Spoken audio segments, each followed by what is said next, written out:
За сайн байцгаана уу та бүхэнд өнөөдрийн мэдрэг хүргэе.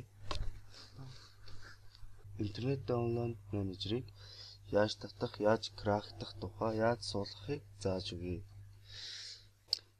За танд юуны түрүүнд интернет даунлоад менежер буюу крактсан хөлбөр нэрхтээ би энийг бичлэгний доор apply тэгээд татгалыг байршуулна. За одоо интернет даунлоад менежерээ заадлаа. Танд WinRAR програм суулгасан байх шаардлагатай.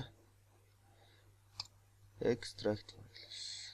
Энэ хаана суулгахаа энэ урал дээр зааж өгч болно. За ок. Интернет даунлоад менежер гараад ирлээ.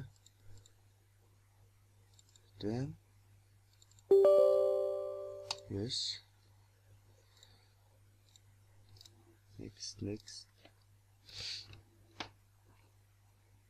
Finish.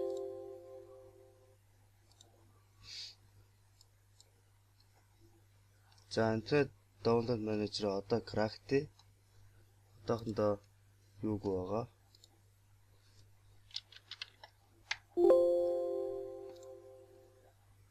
Окей нэгж байгаа. За одоо крактий.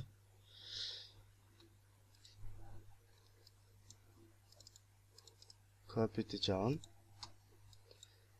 C disk program files интернет даунлоад менежер IDM Plus игээд дээр нь дарж хуулна шүү юмсаа.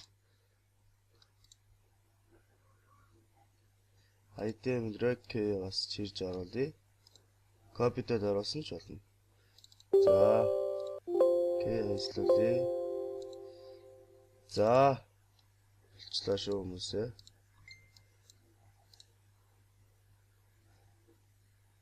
Ингээд эцгааргүйгээр ашиглаж бол компьютераа унтраад асаагаад ч юм уу restart хийгээд асаахад IDM-с апдейт нэхэж магадгүй. Апдейтыг хийхгүй cancel чараа хүмүүсээ.